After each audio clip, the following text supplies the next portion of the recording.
ওকে, পড়াই কিছু জিনিস। আচ্ছা, এই পর্যন্ত আমরা অনেক কিছু পড়ছি। আমরা এই পর্যন্ত কোর্সে যা পড়ছি এইটাকে এই নামে অভিহিত করা যাইতে পারে, আনকনস্ট্রেইনড অপটিমাইজেশন।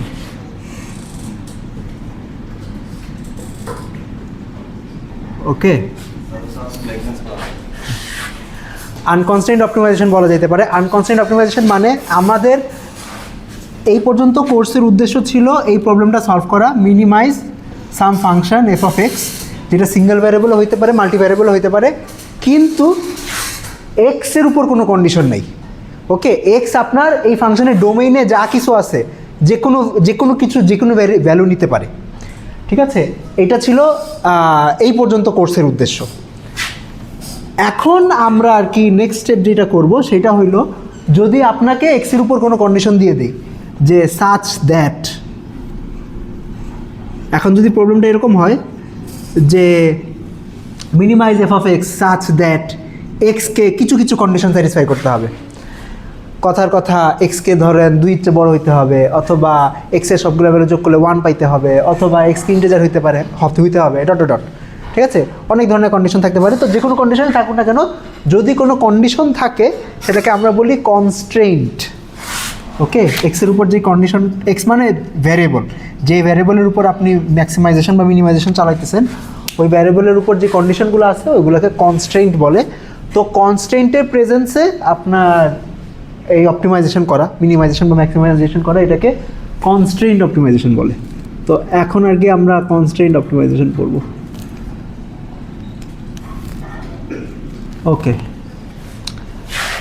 তো কনস্ট্রেইন্ট অনেক ধরনের হইতে পারে, যেটা বললাম যে কনস্ট্রেইন্ট একটা রেঞ্জ হইতে পারে, বা আপনার ভ্যারিয়েবলগুলো কী ধরনের নাম্বার হবে সেইটা হইতে পারে, অথবা কোনো একটা ইকুয়েশন হইতে পারে, অথবা এমন বলতে পারেন যে এই ভ্যারিয়েবলটা এই সেটের এলিমেন্ট হইতে হবে, এরকম অনেক কিছুই হইতে পারে।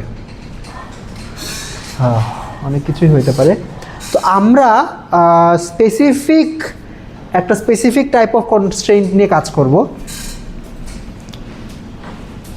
যেটা হইলো আমরা এমন প্রবলেম নিয়ে কাজ করব যেখানে কনস্ট্রেইন্টগুলো এই ফরম্যাটে দেওয়া থাকবে, such that G of x equals to 0, H of x less or equal to 0।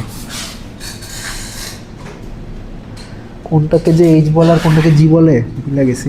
আচ্ছা, তো আমরা এমন প্রবলেম নিয়ে কাজ করব যেখানে কন্ডিশনগুলা ইকুয়েশনের ফরম্যাটে দেওয়া থাকবে। ওকে, কিছু কন্ডিশন এমন থাকতে পারে যে ওই কন্ডিশনটাকে এক্স্যাক্টলি স্যাটিসফাই করতে হবে, এগুলাকে আমরা বলবো ইকুয়ালিটি কনস্ট্রেইন্ট। আর কিছু প্রবলেম থাকবে যেগুলা আপনার এক্স্যাক্টলি না, হয়তো মানে আপনার একটা যে এক্স্যাক্টলি স্যাটিসফাই করতে হবে না, একটা রেঞ্জে স্যাটিসফাই করতে হবে, ওগুলাকে হইলো আমরা বলবো ইনইকুয়ালিটি কনস্ট্রেইন্ট। তো ইনইকুয়ালিটি কনস্ট্রেইন্ট আর ইকুয়ালিটি আর ইনইকুয়ালিটি কনস্ট্রেইন্ট ছাড়াও দুনিয়ায় আরও ধরনের কনস্ট্রেইন্ট বানানো সম্ভব। তবে this is a very large class of problems. ঠিক আছে, অনেক রিয়েল লাইফের অনেক ইফ নট মোস্ট, ঠিক আছে, মেনি ইফ নট মোস্ট, অনেক অথবা বেশিরভাগ প্রবলেমকে এই ধরনের প্রবলেমে কনভার্ট করা যায়। ঠিক আছে, যে কোনো একটা ফাংশনকে মিনিমাইজ করতে হবে, আর কন্ডিশনগুলো হলো সাম ইকুয়ালিটি অ্যান্ড সাম ইনইকুয়ালিটি। এই কারণে আর কি এই প্রবলেমটা সলভ করতে পারলে আপনি রিয়েল লাইফের অনেক প্র্যাকটিক্যাল প্রবলেম সলভ করতে পারবেন। ঠিক আছে, এবং এমন কি হইল? আচ্ছা, আমি তো ভাবছি ভূমিকম্প হয়েছে নাকি।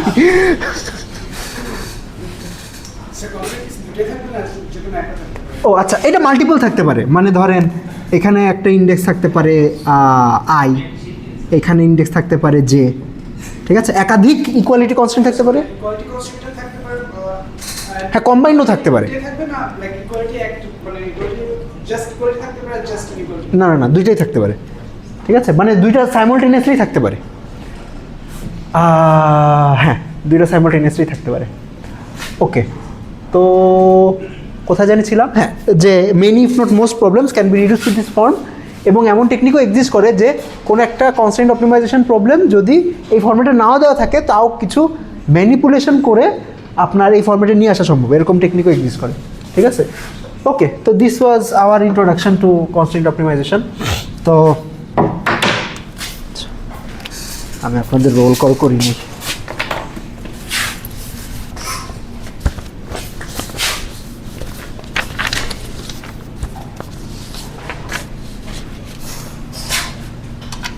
আচ্ছা, একটু respond two roll call.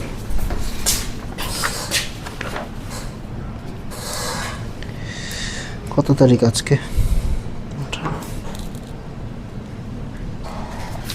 Fahim Hasan আসছেন, তানভীর রহমান হিমেল আসছেন, মেহরাব হোসেন আসছেন, রাশেদ মাহমুদ রোমান উনি চলে গেছে।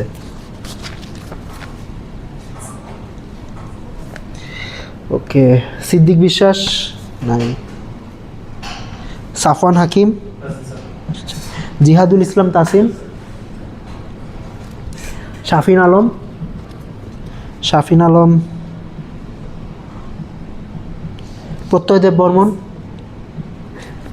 শাফিন আলমকে কি কেউ চেনেন? উনি মিডের পরে একটা ক্লাসও করে নাই। কেউ চেনেন শাফিন আলমকে? কি হয়েছে ওনার? উনি কি অসুস্থ নাকি কিছু? ইবনুল হাসান ময়ূক,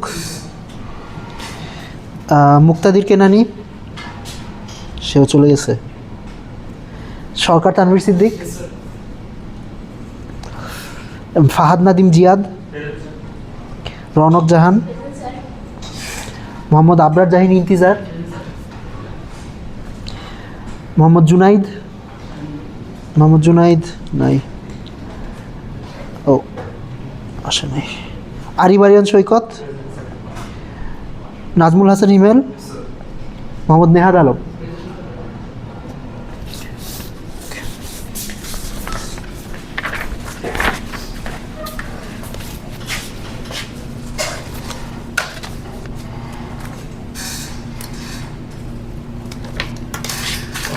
আচ্ছা, তো চলেন একটা এক্সাম্পল দিয়ে শুরু করি। ধরলাম আমার এরকম একটা প্রবলেম আছে,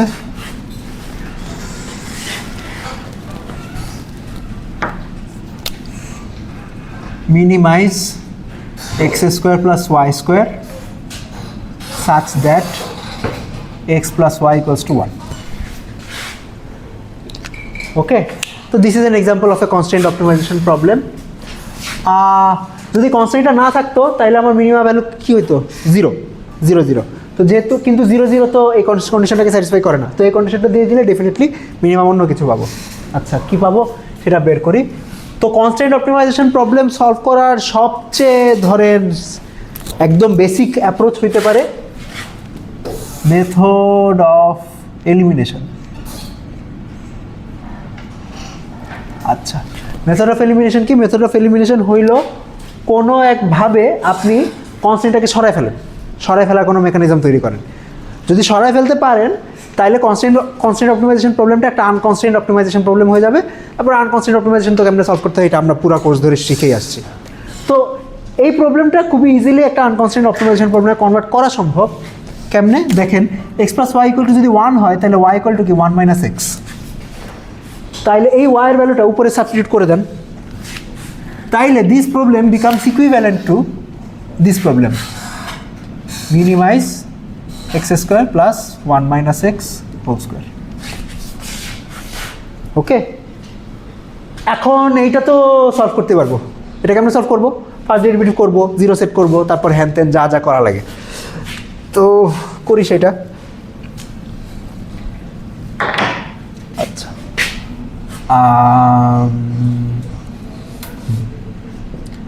তো এটা যদি এফ হয়, এটার ডেরিভেটিভ হইল 2x plus 2 into 1 minus x into minus 1। ওকে, মাইনাসটা বাইরে লিখি। তাহলে এটা যদি 0 সেট করি তাহলে কি আসবে? X equals to 1 minus x, two x equals to 1, x equals to half. Okay, তো এক্স ইকুয়াল টু যদি হাফ হয় তাহলে ওয়াই ইকুয়াল টু কী হবে? ওয়াই ইকুয়াল টু হাফ হবে। তাইলে আমার এই প্রবলেমের কনস্ট্যান্ট, এই কনস্ট্যান্ট অপটিমাইজেশন প্রবলেমের সলিউশন হলো হাফ কমা হাফ।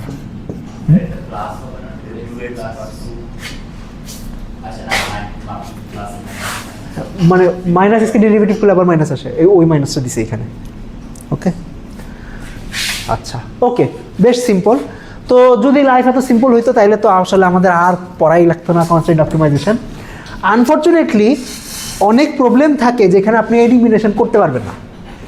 ওকে, এক্সাম্পল, একটা এক্সাম্পল দেই। ধরেন আপনার e to the power x y plus sine x y equal to 1, এরকম একটা কনস্ট্যান্ট দেওয়া আছে। এই কনস্ট্যান্টে আপনি হলো ওয়াইকে এক্সের রেসপেক্টে প্রকাশ করতে পারবেন না। আপনি চেষ্টা করে দেখতে পারেন, ঠিক আছে, করতে পারবেন না। তো করতে যদি না পারেন তাহলে তো এই মেথড অফ এলিমিনেশন খাটবে না। তো মেথড অফ এলিমিনেশন যদিও খুবই সিম্পল এবং খুবই এফেক্টিভ, কিন্তু সব প্রবলেমে এবং অনেক প্র্যাকটিক্যাল প্রবলেমে আর কি এটা অ্যাপ্লাই করা যায় না, ঠিক আছে। আচ্ছা, তো আমাদের একটা এই কনস্ট্যান্ট অপটিমাইজেশন প্রবলেম সলভ করার একটা জেনারেল মেথড আছে। এটা ছিল ফার্স্ট মেথড। জেনারেল মেথড আছে, ওই মেথডটার নাম হলো method of Lagrange মাল্টিপ্লায়ার্স।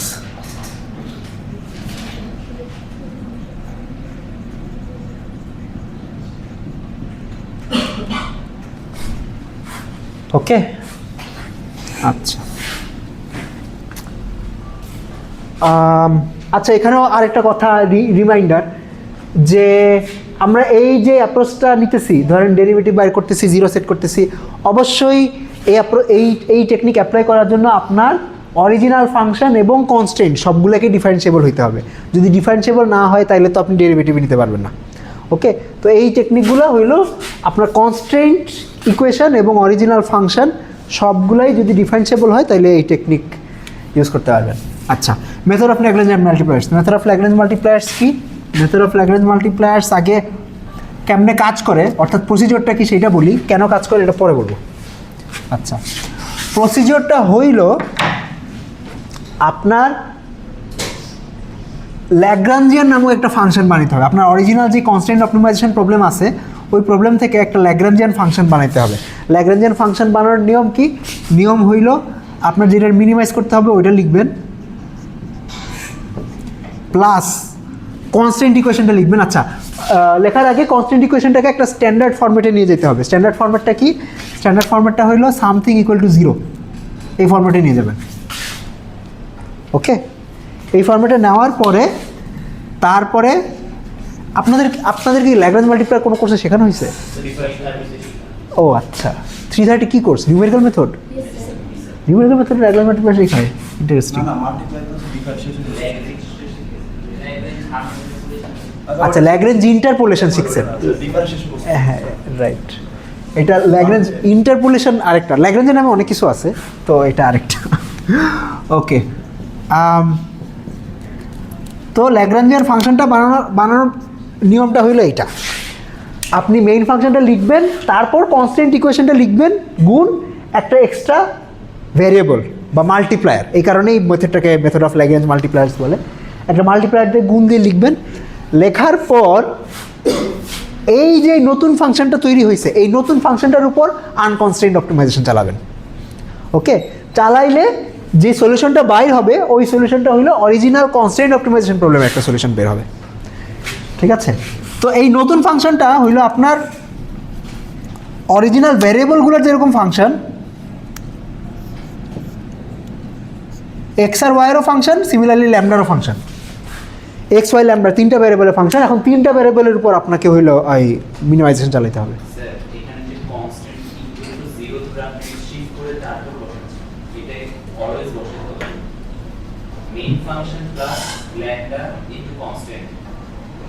Right, constraint, হ্যাঁ, ল্যাম্ডা ইনটু কনস্ট্রেন্ট। আচ্ছা, তো চলেন এটা করি। তো এটার উপর আনকনস্ট্রেন্ট অপটিমাইজেশন যদি চালাই, নিয়ম যেটা, ডেরিভেটিভ বের করবেন, জিরো সেট করবেন, জিরো সেট করে সলভ করবেন। তো এক্সের রেসপেক্টে ডেরিভেটিভ করলে কি আসে? 2x plus lambda. কেন 2x প্লাস ল্যামডা আসলে বুঝতে পারছেন? এক্সকে ডিফারেন্সিয়েট করলে 2x আসে, ওয়াইকে কনস্ট্যান্ট ধরবো আর ল্যামডাকে কনস্ট্যান্ট ধরবো, তাইলে আমার এটা আসবে। ইয়েস,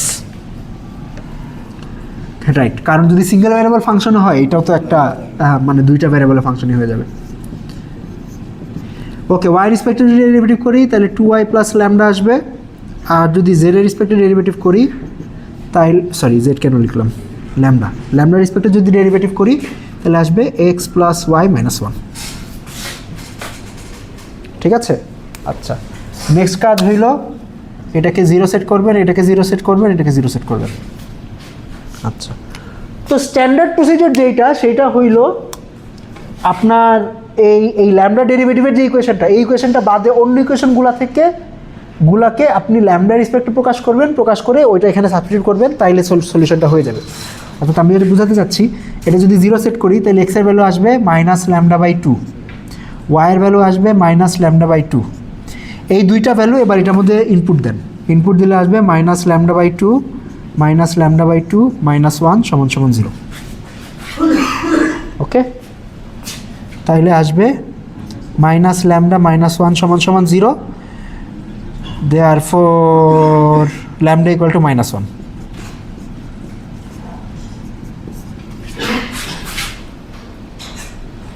ওকে, আচ্ছা, তো যদিও ল্যামডা ইকুয়াল টু মাইনাস 1টা সলিউশন, আমাদের সলিউশন তো এক্স আর ওয়াই বাই করতে হবে, তো ল্যামডা ইকুয়াল টু মাইনাস 1 এবার সাবস্টিটিউট করবেন, সাবস্টিটিউট করলে এক্স এর ভ্যালু আসবে হাফ, ওয়াই এর ভ্যালু আসবে হাফ, শেষ।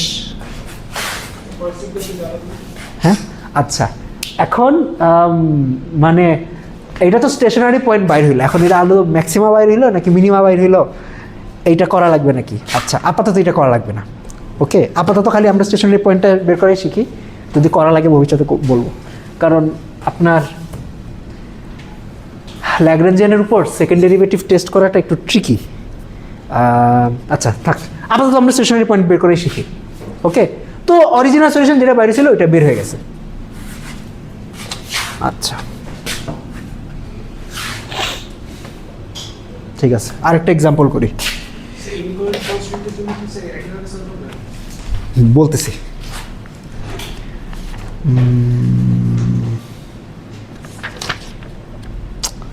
তো গ্যাঞ্জাম লেগে গেছে একটা। হ্যাঁ হ্যাঁ, মানে মাইনাস 1টা এখানে সাবস্টিটিউট করছি, তারপরে হাফ পাইছি।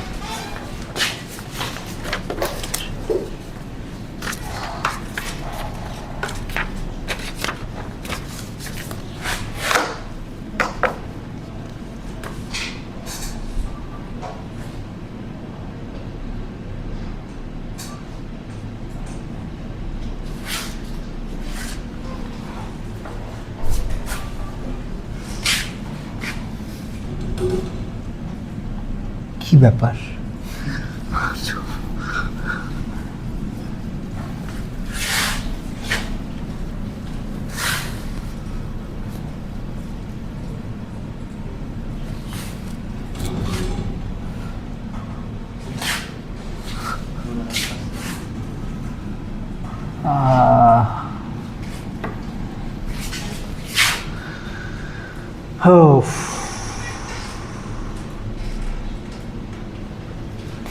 আচ্ছা, 3 ভ্যারিয়েবল একটা প্রবলেম সলভ করি।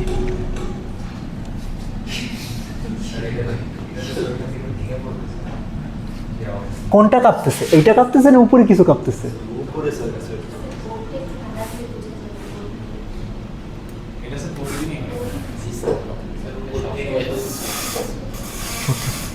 আচ্ছা, consider this problem, P1 ln P1 plus P2 ln P2 plus P3 ln P3 such that P1 plus P2 plus P3 equal to 1. Okay, find value of P1, P2, P3 that minimizes or maximizes. আচ্ছা, এখানে আমি probably এমনি লেখা উচিত minimise or maximisation, কারণ আমরা যে stationery পয়েন্টগুলো বের করতেছি ওটা মিনিমাম নাকি ম্যাক্সিমাম ওটা তো চেক করতেছি না, আমরা তো খালি স্টেশনারি পয়েন্টগুলোই বের করতেছি। আচ্ছা, তো যেটা বের হচ্ছে ওটা মিনিমাইজার হইতে পারে, ম্যাক্সিমাইজার হইতে পারে। তো এই প্রবলেমটা আর কি একটু বেশ ফেমাস একটা প্রবলেম। এই যে ফাংশনটা, এই ফাংশনটা একটা নাম আছে, কেউ কি জানেন এই ফাংশনটার নাম কি? এটা হলো এন্ট্রপি ফাংশন। ওকে, না এটা শুধু এন্ট্রপি। ক্রস এন্ট্রপিতে আরও কিছু একটু, হ্যাঁ হ্যাঁ ফিজিক্স, ওয়েল এন্ট্রপি আসলে আপনার ম্যাথেও আছে, ইনফরমেশন থিওরিতেও আছে, ইনফরমেশন থিওরির এন্ট্রপি। তো এন্ট্রপি ইজ এ মানে P1 + P2 + P3 = 1, এটা মানে হলো P1 P2 P3 প্রবাবিলিটি। যদিও প্রবাবিলিটি হওয়ার জন্য আরও কিছু কন্ডিশন লাগবে, আপনাকে P1 P2 P3 ≥ 0 হইতে হবে, ঠিক আছে, কারণ নেগেটিভ হলে তো তখন আমরা ওটাকে প্রবাবিলিটি বলি না। তো একটা প্রবাবিলিটি ডিস্ট্রিবিউশনে কী পরিমাণ আনসার্টেনটি আছে, ওই আনসার্টেনটির একটা মেজার হইলো এই ফাংশনটা, ঠিক আছে। এন্ট্রপির ভ্যালু যত বেশি আনসার্টেনটি তত বেশি ওই প্রবাবিলিটি ডিস্ট্রিবিউশনে, আর এন্ট্রপির ভ্যালু যত কম আনসার্টেনটি তত কম। কি দিয়ে কি বোঝাচ্ছে? লন মানে ন্যাচারাল লগ। আচ্ছা, তো এটা সলভ করি, চলেন। Procedure is straightforward. ল্যাগ্রাঞ্জিয়ানটা বানাবেন। ল্যাগ্রাঞ্জিয়ান হলো P1 ln P1 plus P2 ln P2 plus P3 ln P3 plus lambda P1 plus P2 plus P3 - 1। আচ্ছা, এখন এই প্রবলেমটা আসলে মেথড অফ এলিমিনেশন দিয়েও সলভ করা যায়। আপনি ওই P3 = 1 - P1 - P2 লিখবেন, P3 ভ্যালুটা এখানে বসাই দিবেন, বসাই দেওয়ার পরে ওই যে নর্মাল যে ডেরিভেটিভ করে ওইটাও করতে পারেন, ঠিক আছে। এই প্রবলেম সাবস্টিটিউট করা যাচ্ছে। তো যদি সাবস্টিটিউট করা যায় এবং আপনি যদি মনে করেন, তো তবে অনেক সময় এরকম হয় যে যেখানে সাবস্টিটিউট করাও যায় ওইখানেও অনেক সময় ল্যাগ্রাঞ্জ মাল্টিপ্লায়ার মেথডটা ইউজ করা বেশি এফিশিয়েন্ট হয়, কারণ আপনার ক্যালকুলেশন একটু ক্লিন থাকে, ঠিক আছে। কম্পেয়ার টু দ্যাট সাবস্টিটিউশন করলে অনেক সময় ক্যালকুলেশন খুব মেসি হয়ে যায়। তো সাবস্টিটিউশন করা গেলেও আমরা অনেক সময় ল্যাগ্রাঞ্জ মাল্টিপ্লায়ার মেথডটাই প্রিফার করব। আচ্ছা, তো ডেরিভেটিভ নেই এটার P1 এর রেসপেক্টে ডেরিভেটিভ করলে কি পাবো? P1 × 1/P1 plus ln P1 plus lambda.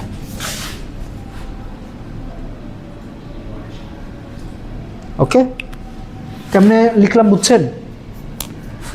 বাকি টার্মগুলো তো 0 হয়ে যাবে, বোঝাই যাচ্ছে। এই টার্মটাই ডেরিভেটিভ করছি, আর এই টার্মটাকে P1 এর রেসপেক্টে ডেরিভেটিভ করলে 1 থাকে, তো ল্যামডা লিখছি। Similarly del 2 of L = P2। হ্যাঁ,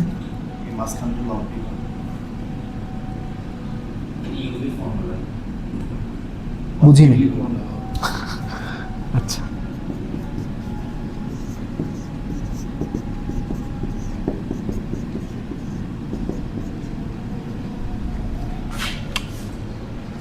ও সরি, এখানে লন দিই নেই, আপনি সেটা বলতেছিলেন। আর ল্যামডার রেসপেক্টিভ ডেরিভেটিভ করলে আসে P1 + P2 + P3 - 1। ইন্টারেস্টিংলি আপনার যে ল্যাগ্রেঞ্জ মাল্টিপ্লায়ার রেসপেক্টিভ ডেরিভেটিভ করলে আমরা অরিজিনাল কনস্ট্যান্টটা ফেরত পেয়ে যাই। ওকে, তো এটা একটা ইন্টারেস্টিং প্যাটার্ন। এইটা এখন 0 সেট করেন, 0 0 0। তো যদি 0 সেট করেন আসবে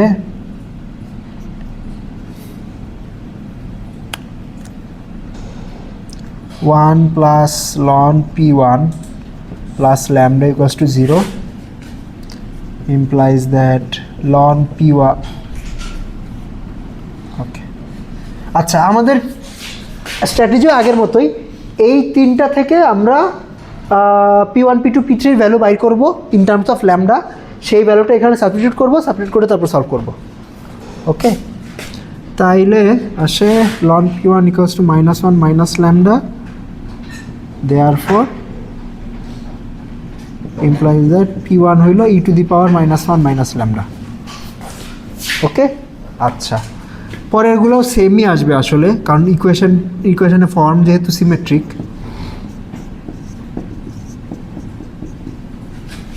ওকে, আচ্ছা, এই তিনটা এবার এখানে বসাইলে পাবো e to the power minus 1 minus lambda e to the power minus 1 minus lambda e to the power minus 1 minus lambda সমান সমান 1 ওকে তাইলে 3 e to the power minus 1 minus lambda সমান সমান 1 minus 1 minus lambda equals to 1/3 আচ্ছা আমাদের আসলে এখান থেকে ল্যামডার ভ্যালুটা বাইর করার দরকার নাই আমরা এই ফরম্যাটে রেখে দিতে পারি কেন রেখে দিতে পারি কারণ এই ভ্যালুটাই তো এখানে বসাইতে হইতো রাইট তাইলে আমার এই প্রবলেমের সলিউশন আসছে p1 equals to p2 equals to p3 equals to 1/3 okay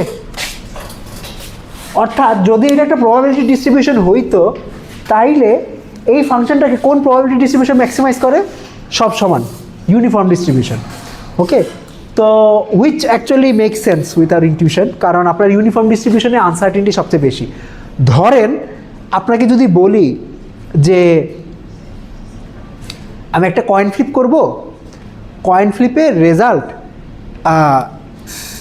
with probability 0.8 heads আসতে পারে উইথ প্রবাবিলিটি 0.2 টেইলস আসতে পারে তো এবং আপনাকে বললাম যে আপনি বেট করেন যে কোনটা আসবে তো আপনি ডেফিনেটলি হেডসের উপর বেট করবেন কারণ আপনি বুঝতে পারতেছেন যে হেডস আসার চান্স বেশি কিন্তু যদি এমন একটা কয়েন থাকতো যে 50% হেডস আর 50% টেইলস তাইলে আপনার জন্য বেট করার কোনো সুযোগ নাই আপনাকে র্যান্ডমলি বেট করতে হইতো অর্থাৎ 50% এইটার মধ্যে আনসার্টেনিটি সবচেয়ে বেশি প্রবাবিলিটি ডিস্ট্রিবিউশনের মধ্যে আনসার্টেনিটি সবচেয়ে বেশি যে কোনটা হবে আমরা জানতে পারতেছি না সিমিলারলি ইউনিফর্ম প্রবাবিলিটি ডিস্ট্রিবিউশনের মধ্যে আনসার্টেনিটি সবচেয়ে বেশি যদিও এখানে আমি প্রবাবিলিটি স্ট্যাটিস্টিক্সের আলাপ আলোচনা শুরু করে দিছি বাট ডাইগ্রেশন ওকে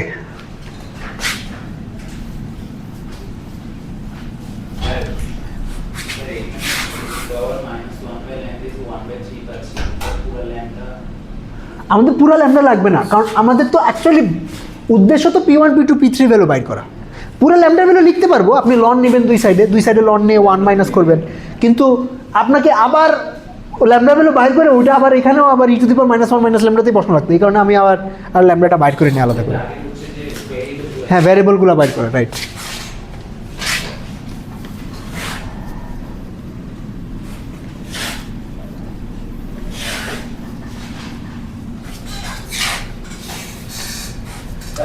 আগের ম্যাথে যে আমরা x square minus lambda by 2 minus lambda by 2 কিছু ওভাবেও রেখে দিতে পারতাম আমরা এইভাবে আগের ম্যাথটা করলাম মানে আপনি এটা বলতে চাচ্ছেন যে যদি xy সমান ল্যামডা বাই 2 মাইনাস ছিল এটা সলিউশন হিসেবে লিখতে পারতাম নাকি না কারণ ল্যামডা ভ্যালু তো জানি না মানে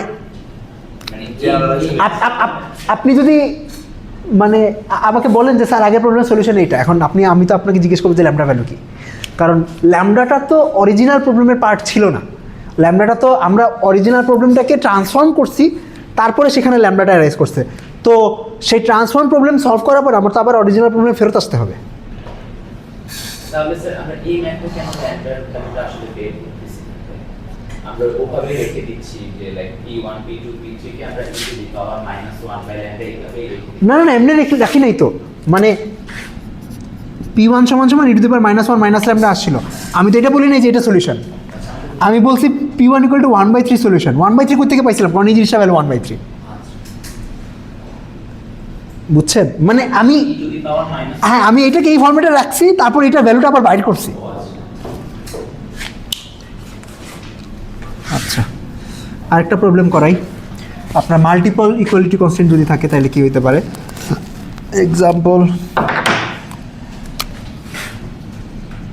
minimise x1 square plus x2 square plus x3 square such that x1 plus 2x2 equals to 1 আর x1 plus x2 plus x3 equals to 2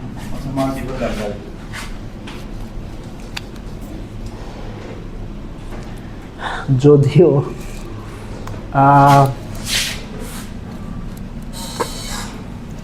আচ্ছা এই প্রবলেমটা একটু প্যাথোলজিক্যাল হয়ে গেছে প্যাথোলজিক্যাল হয়েছে কি প্যাথোলজিক্যাল হয়নি ঠিক আছে আচ্ছা এটা আমরা ল্যাগ্রেঞ্জ মাল্টিপ্লায়ার দিয়ে সলভ করি এটা ল্যাগ্রেঞ্জ মাল্টিপ্লায়ার দিয়ে সলভ করবো এমনি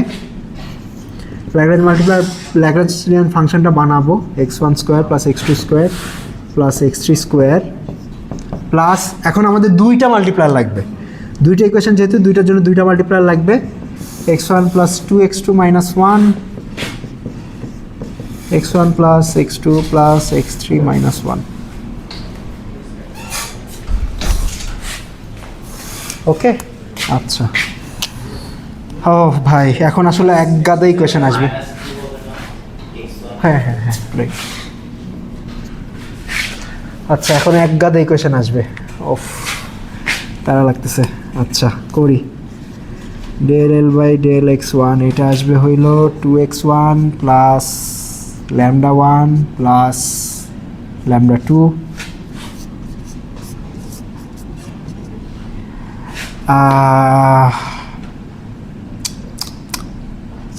2x2 plus 2 lambda 1 plus lambda 2, 2x3 plus right lambda 2, আর আমাদের del L by del lambda 1, এটা আসবে x1 plus 2x2 minus 1, del L by del lambda 2, x1 plus x2 plus x3 minus 1। Okay, আচ্ছা এবার এটাতে zero set করেন, এটাতে zero set করেন, এটাতে জিরো সেট করেন, মানে 1 2 3 4 5 পাঁচটা ইকুয়েশনকে জিরো সেট করবেন, জিরো সেট করে সলভ করবেন। ওফ, অনেক কষ্ট হবে। আচ্ছা, অনেক কষ্ট হবে না, যেহেতু লিনিয়ার ইকুয়েশন আসলে খুব বেশি কষ্ট হবে না। ওকে, নন লিনিয়ার হলে কষ্ট হইতো। ও, আমি আবার ভুল করছি, এটা -2 হবে।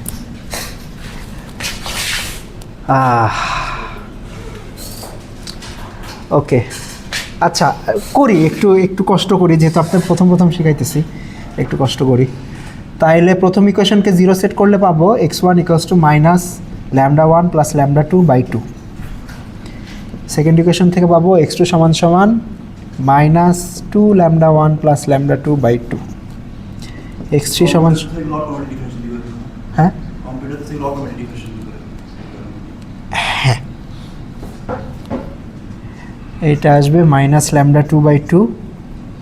আচ্ছা, এবার ফার্স্ট ইকুয়েশন আসে x1 প্লাস 2x2 মাইনাস 1 সমান 0। তো এইটার মধ্যে যদি x1 আর x2 ভ্যালু বসাই তাহলে পাবো minus lambda 1 plus lambda 2 by 2 plus 2 into 2 lambda 1, আচ্ছা এখানে মাইনাস হবে, 2 ল্যামডা 1 প্লাস ল্যামডা 2 বাই 2 সমান সমান 1। ওকে, এটা যদি কাটাকাটি করি, কাটাকাটি করলে পাবো একটা ইকুয়েশন পাচ্ছি, এইটা মাইনাস 3 ল্যামডা 1 মাইনাস 3 ল্যামডা 1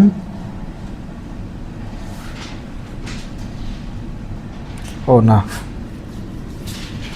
দাঁড়ান,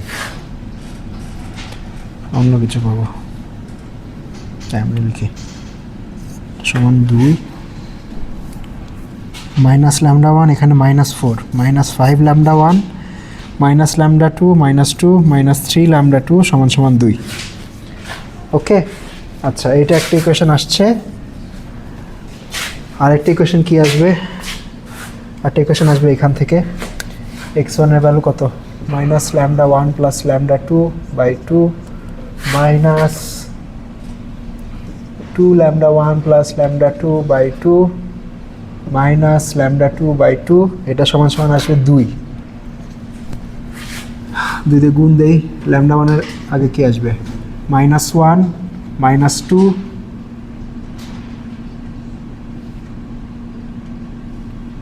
হ্যাঁ, -1 -2 আর এই তো -3 প্লাস ল্যামডা 2, ল্যামডা 2 এর কোএফিসিয়েন্ট আসবে -1 -3। ওকে, ইন্টারেস্টিং।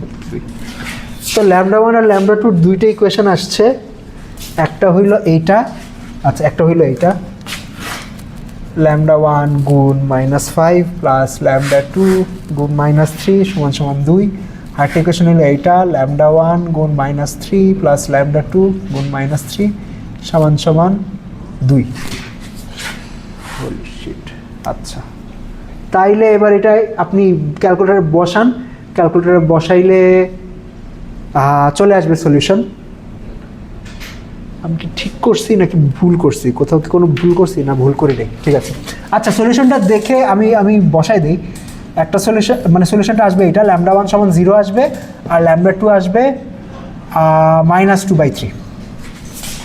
ওকে, তারপরে এই λ1 আর λ2 ভ্যালু আপনি এই তিনটে ইকুয়েশনে বসাবেন, এই তিনটে ইকুয়েশনে বসাইলে x1 x2 x3 চলে আসবে। আচ্ছা, ইন্টারেস্টিংলি এটা হয়তো আমরা মেথড অফ এলিমিনেশন ব্যবহার করলে আর একটু কম কষ্টে করতে পারতাম, কারণ এখন 5টা ইকুয়েশন ধরে সলভ করা লাগতেছে। মেথড অফ এলিমিনেশন ব্যবহার করলে 3টে ইকুয়েশন আসতো, সরি 3টা আসতো না, 1টি ইকুয়েশন আসতো। এখান থেকে x2 কে x1 এর সাপেক্ষে প্রকাশ করলাম, সেটা একটা হইতো। আর এখানে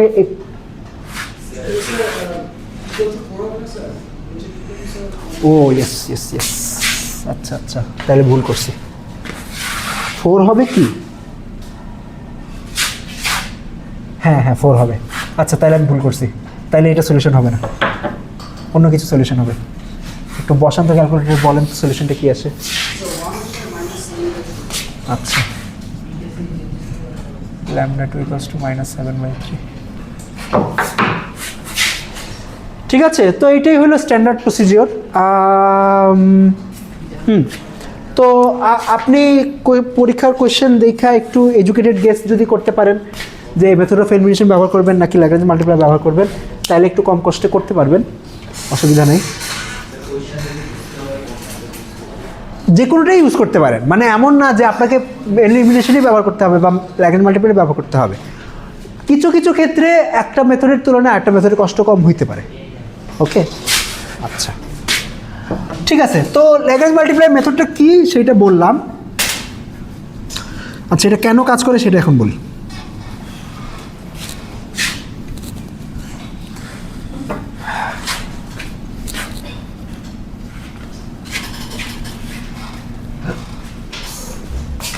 ওকে,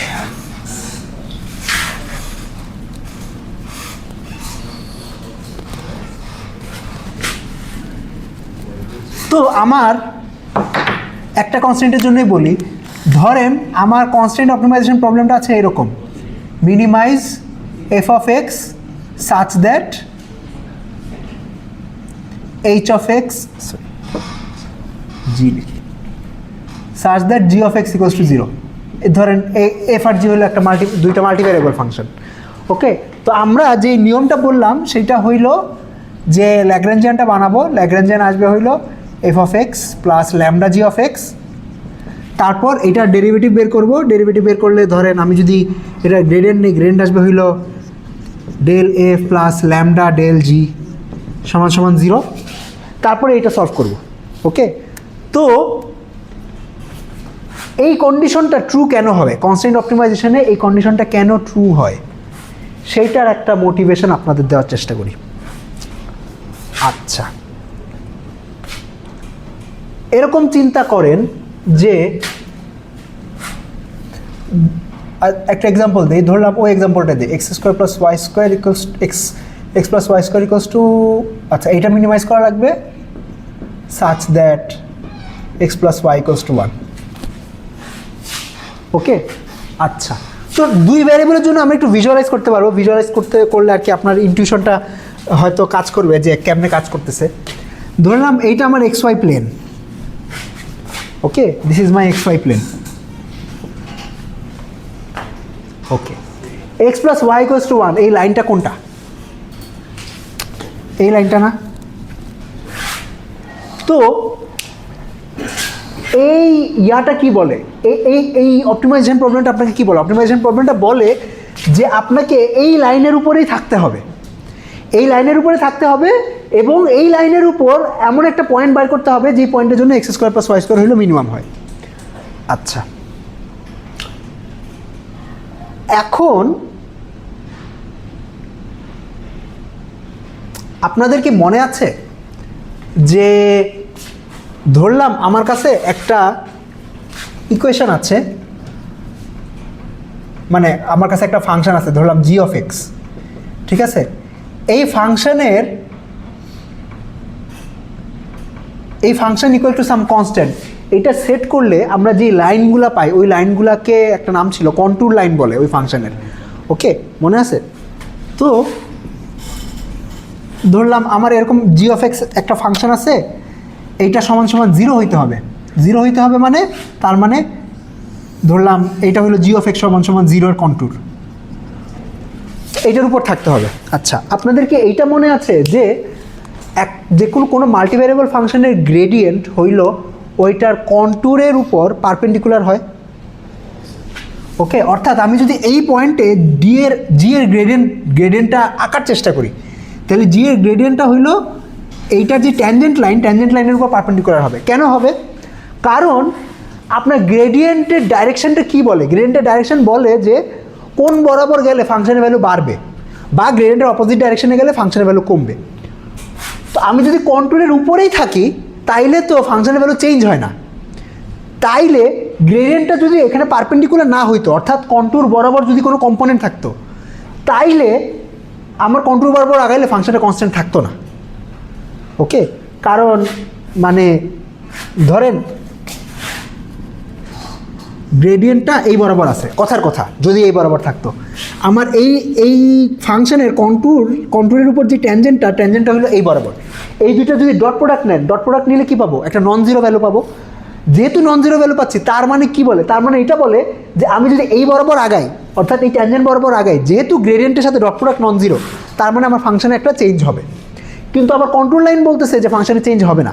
তাইলে এই দুইটা কন্ডিশন সাইমultaneously তখনই স্যাটিসফাই করা সম্ভব হবে যদি কন্ট্যুরটা বা এই ডট প্রোডাক্টটা যদি 0 হয়, অথবা কন্ট্যুরের উপর যদি গ্রেডিয়েন্টটা পারপেন্ডিকুলার হয়। ঠিক আছে? সিমিলারলি ধরেন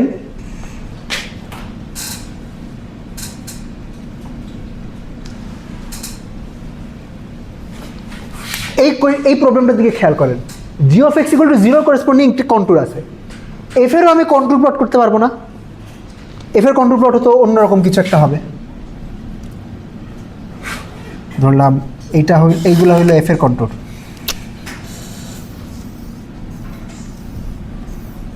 আচ্ছা, আমি নীল দিয়ে খুবই বাজে একটা ডিসিশন নিয়ে নিলাম, বাট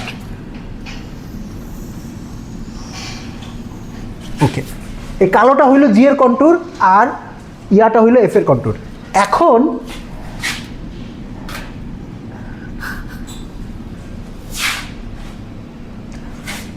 ধরলাম এইটা হইলো আমার মিনিমাম পয়েন্ট, মানে যেহেতু জি এর কন্ট্যুরের উপরেই থাকতে হবে, এইটা হইলো এমন একটা পয়েন্ট যেই পয়েন্টে আমি জি এর কন্ট্যুরের উপরেও আছি এবং আমার অরিজিনাল ফাংশনটা মিনিমাইজড হয়েছে। যদি অরিজিনাল ফাংশনটা মিনিমাইজড হয়, ধরলাম এই পয়েন্টে, তো আমি এফ এর একটা গ্রেডিয়েন্ট রাখতে পারবো। আচ্ছা, এফ এর গ্রেডিয়েন্টটার যদি জি এর কন্ট্যুর বরাবর কোনো কম্পোনেন্ট থাকে, এটার মিনিং কি হবে?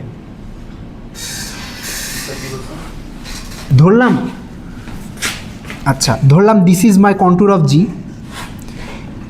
এই পয়েন্টে এফ ফাংশনের গ্রেডিয়েন্টটা ধরলাম এই বরাবর ডেল্টা এফ। আচ্ছা, একটা ফাংশনের গ্রেডিয়েন্ট কি ইনফরমেশন দেয়? সেই ইনফরমেশন দেয় যে ওই দিকে আগাইলে ফাংশনের ভ্যালু কমবে নাকি বাড়বে।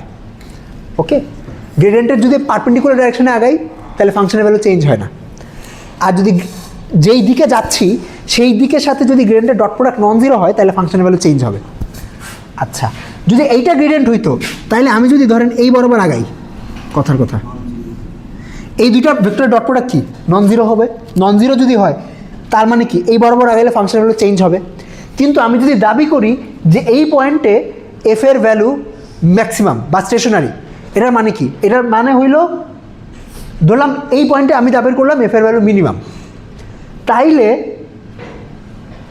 এই পয়েন্টের থেকে সামনে আগাইলেও এফ এর ভ্যালু চেঞ্জ হওয়ার কথা না, বা এফ এর ভ্যালু বাড়ার কথা না, পিছনে গেলেও এফ এর ভ্যালু বাড়ার কথা না। ওকে, তো কিন্তু এফ এর যে ভেক্টরটা, ওই ভেক্টরের যদি এই বরাবর কোনো কম্পোনেন্ট থাকে তাহলে এই দিকে গেলে তো ফাংশনের ভ্যালু বেড়ে যাবে, আর যদি অপোজিট দিকে যাই তাহলে ফাংশনের ভ্যালু কমে যাবে। তাইলে তো আমি এটা দাবি করতে পারবো না যে এই পয়েন্টটা হলো এফ এর মিনিমাম।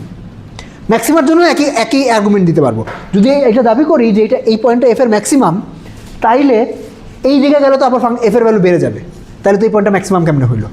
ঠিক আছে, মানে এই পয়েন্টটা মানে আমাকে তাহলে এমন একটা সেট আপ বানাইতে হবে যেই সেট আপে জি বরাবর আগাইলে এফ এর ভ্যালু, যে এফ এর এই পয়েন্টে যেই ভ্যালু আছে সেই ভ্যালু বাড়বেও না কমবেও না, এবং সেটা তো কখন সম্ভব? অ্যাগেইন এই ডেল এফকে জি এর কন্ট্রোলের উপর পারপেন্ডিকুলার হইতে হবে। তাইলে আচ্ছা, আমরা তাহলে দুইটা কন্ডিশন পাইলাম। একটা কন্ডিশন হইল যে condition 1,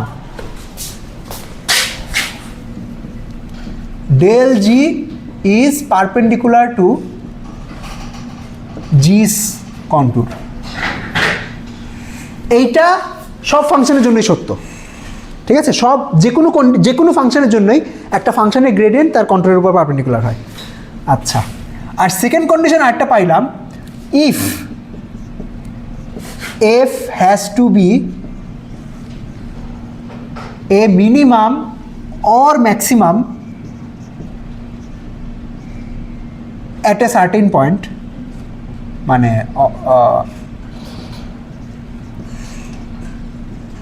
on the contour of G, then del F is perpendicular to G's contour। ওকে, আচ্ছা, আমি একটু আপনাদের চেহারা দেখে আসলে মায়া হইতেছে, যা অবস্থা সবার। আচ্ছা, একটু হোল্ড করেন। এই যদিও এই জিনিসটা আপনাদের পরীক্ষায় দিব না, কিন্তু আচ্ছা, এটা বুঝায় ছেড়ে দিব না। ওকে, আচ্ছা, আমাদের যখন আনকনস্ট্রেইনড অপটিমাইজেশন ছিল তখন ডেল্টা এফ এর উপর কন্ডিশনটা কী ছিল মনে আছে? ডেল্টা এফ ইকুয়াল টু 0 ছিল, যে গ্রেডিয়েন্ট বার করে আমরা 0 সেট করতাম। কেন 0 সেট করতাম? কারণ তখন যে কোনো দিকে আগানোই অ্যালাউড ছিল। আমি এই দিকেও যাইতে পারবো, এই দিকেও যাইতে পারবো, সামনেও যেতে পারবো, পিছনেও যেতে পারবো, এবং আমার ওই পয়েন্টটা এমন একটা পয়েন্ট হইতে হবে যে যেই দিকেই আগাই না কেন ওটা যদি মিনিমাম হয় তাহলে সব দিকেই ভ্যালু বাড়তে হবে, কোনো দিকে ভ্যালু কমবে না। কিন্তু তারপরে আবার এটা দেখেছিলাম যে ওই পয়েন্টে যদি গ্রেডিয়েন্টটা 0 না হয় তাহলে আমি এমন একটা ডাইরেকশন খুঁজে পাবো যেই ডাইরেকশনে গেলে ভ্যালু আরও কমে যাবে। ঠিক আছে, অর্থাৎ আমাকে যদি সব ডাইরেকশনে যাওয়াই অ্যালাউড হয় তাইলে এফকে মিনিমাইজ করার একমাত্র উপায় হলো ওই পয়েন্টে গ্রেডিয়েন্টটাকে 0 বানিয়ে ফেলতে হবে। কিন্তু কনস্ট্রেন্ট অপটিমাইজেশনে আমার তো সব ডাইরেকশনে যাওয়া অ্যালাউড না। আমার খালি সেই ডাইরেকশনগুলোতেই যাইতে পারবো যে ডাইরেকশনের জন্য আমার ওই জি এর কন্ডিশনটা স্যাটিসফাইড হয়। অর্থাৎ আমি শুধু জি এর কন্ট্রোলের উপরেই থাকতে পারবো। মানে ধরেন এই কন্ট্রোলটা যদি না থাকতো এবং আমি যদি দাবি করতাম যে this point is a minimum, তাহলে আমি হয়তো এই ডাইরেকশনে যেও চেক করতাম, এই ডাইরেকশনে যেও চেক করতাম, এই ডাইরেকশনে যেও চেক করতাম, এই ডাইরেকশনে চেক করতাম, সব ডাইরেকশনে যেয়ে চেক করতাম যে আমার ফাংশনের ভ্যালু কমতেছে নাকি বাড়তেছে।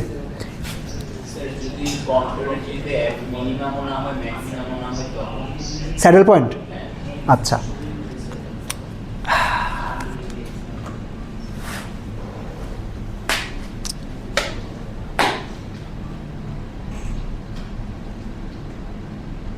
আচ্ছা, আপাতত আমরা আপাতত মিন ম্যাক্সে থাকি। স্যাডেল পয়েন্টের জন্য এই কন্ডিশনটা ট্রু হবে। কেন ট্রু হবে? আচ্ছা, আপাতত আচ্ছা, এই ইকুয়েশনে স্যাডেল পয়েন্ট আসার সুযোগ নাই, কারণ স্যাডেল পয়েন্ট হইতে হলে তো আপনাকে অ্যাটলিস্ট 2টা ডাইরেকশন লাগবে, অর্থাৎ অ্যাটলিস্ট 2টা কনস্ট্যান্ট লাগবে। কিন্তু এখানে তো খালি কনস্ট্যান্ট একটা, তো আপনি খালি এক ডাইরেকশন বরাবর আগাতে পারবেন। তো আচ্ছা, 2টা কনস্ট্যান্টের এক্সাম্পল দিতেছি, আপাতত এই এক্সাম্পলটা শেষ করি। আচ্ছা, তো আনকনস্ট্রেন্ট অপটিমাইজেশনে যেহেতু যে কোনো ডাইরেকশনে আগেই চেঞ্জ করতে, যে কোনো ডাইরেকশনে আমরা আগায় বা পিছায় চেঞ্জটা দেখতাম, তাই আমাদের গ্রেডিয়েন্টটা ওই ডাইরেকশনে ওইখানে জিরো হইতে হইতো। আচ্ছা, আর এখন যেটা কন্ডিশন সেইটা হইল যে আমি ধরলাম এই পয়েন্টটাকে এফ এর মিনিমাম হিসাবে ক্লেম করতেছি, তাহলে আমাকে খালি শুধু টকটুক সেই চেঞ্জগুলোই ইন অ্যাকাউন্ট নিতে হবে যেখানে আমি চেঞ্জগুলো জি এর উপর থেকে নিব। ওকে, অর্থাৎ আমি এই ডাইরেকশনে আগাবো বা এই ডাইরেকশনে আগাবো। কারণ কি? কারণ এই ডাইরেকশনে আগানো তো এখন অ্যালাউড না। ওকে, তো আমাকে এখন এমন একটা কন্ডিশন বাইর করতে হবে যে এই ডাইরেকশনে আগাইলেও ফাংশনের চেঞ্জ হয় না, এই ডাইরেকশনে গেলেও ফাংশনের চেঞ্জ হয় না। তো সেইটা কখন হবে? একটা বলতে পারেন যে স্যার গ্রেডিয়েন্ট 0 হয়ে গেলে তো সেই কন্ডিশনটা স্যাটিসফাই হবে, কিন্তু আরও জেনারেল করা যায় যে গ্রেডিয়েন্ট 0 না হইলেও সেই কন্ডিশন স্যাটিসফাই হইতে পারে। সেই গ্রেডিয়েন্ট 0 না হলেও সেই কন্ডিশনটা কখন স্যাটিসফাই হবে? যদি গ্রেডিয়েন্টটা এই লাইনের উপর পারপেন্ডিকুলার থাকে। তাইলে আপনি যদি এই বরাবর আগান তাইলেও ফাংশন চেঞ্জ হবে না, এই বরাবর আগেলেও ফাংশন চেঞ্জ হবে না। তাইলে আমরা কি দেখলাম যে ডেল্টা এফ এর গ্রেডিয়েন্টটাও জি এর উপর, জি এর কন্ট্রোলের উপর পারপেন্ডিকুলার হইতে হবে, আর জি এর গ্রেডিয়েন্টও জি এর কন্ট্রোলের উপর পারপেন্ডিকুলার হবে। তাইলে এখন এই পয়েন্টে জি যদি একটা লাইন হয়, এই পয়েন্টে জি এর পারপেন্ডিকুলার ডাইরেকশন কয়টা? একটাই তো, রাইট? তাইলে এটা কি বুঝতেছেন যে এই ডেল্টা জি আর ডেল্টা এফ কে প্যারালেল হইতে হবে। তো দুইটা ভেক্টর যদি একটা একটার প্যারালেল হয় তাইলে আমরা একটা ভেক্টরকে আরেকটা ভেক্টরের স্কেলার মাল্টিপল হিসাবে লিখতে পারি না?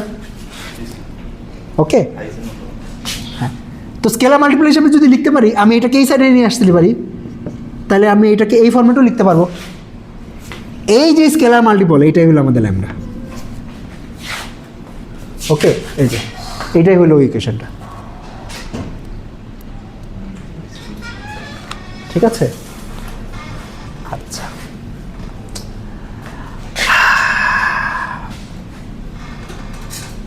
ওকে।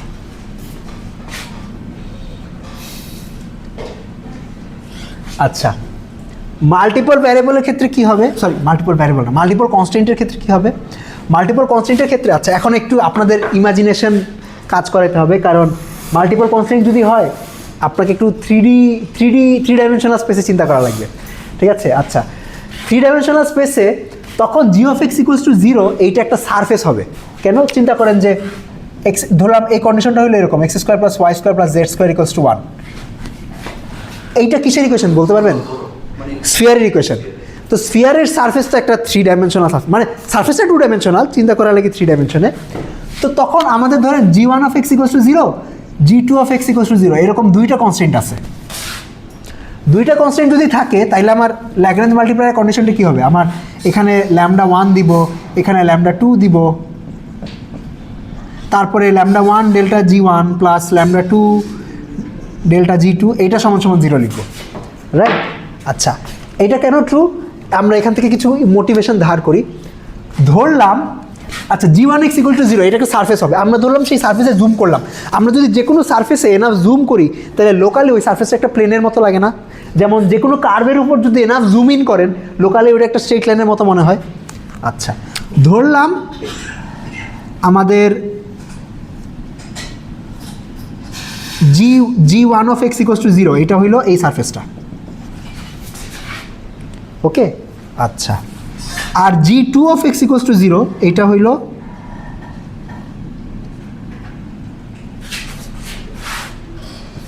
কেমনে যে আঁকবো, ওই সাইডে আঁকি।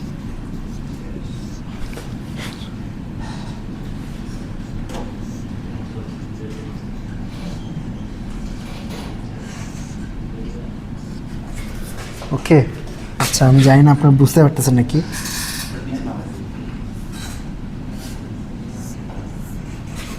ঠিক আছে, ধরলাম এটা আমার দুইটা সারফেস,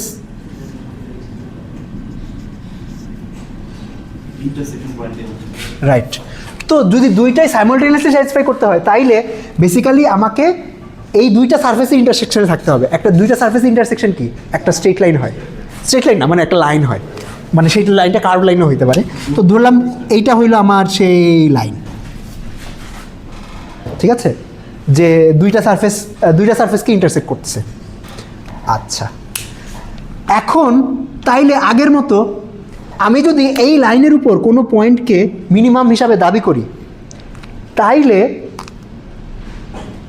মানে এফ এর মিনিমাম হিসাবে দাবি করি, তাইলে এই ডেল্টা এফ এই লাইনের উপর পারপেন্ডিকুলার হইতে হবে, রাইট? আচ্ছা, এখন দেখেন এই লাইনটা তো আমার g1 এর সারফেসের উপর আছে,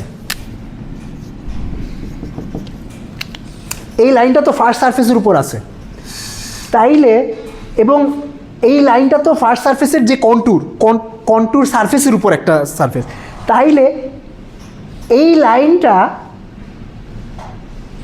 এই লাইন ডেল্টা g1 এই লাইনের উপর পারপেন্ডিকুলার হবে। মানে আমার ফার্স্ট কন্ডিশনে কি বলছিলাম যে কোনো ফাংশনের গ্রেডিয়েন্ট হইল ওই ফাংশনের কন্ট্যুরের উপর পারপেন্ডিকুলার হয়, তাইলে ডেল্টা g1 এই পুরো সারফেসের উপরই পারপেন্ডিকুলার। এই লাইন যেহেতু এই সারফেসে বিলং করে তাহলে ডেল্টা g1 এই সারফেসের উপরে পারপেন্ডিকুলার। আচ্ছা, তো ধরলাম ডেল্টা g1 এর ডাইরেকশন হলো এইদিকে, this is delta g1। Similarly delta g2 হলো g2 সারফেসের উপর পারপেন্ডিকুলার। এবং এই লাইনটা যেহেতু জি2 এর উপরে আছে, তাহলে ডেল্টা জি2 এই লাইনের উপর পারপেন্ডিকুলার।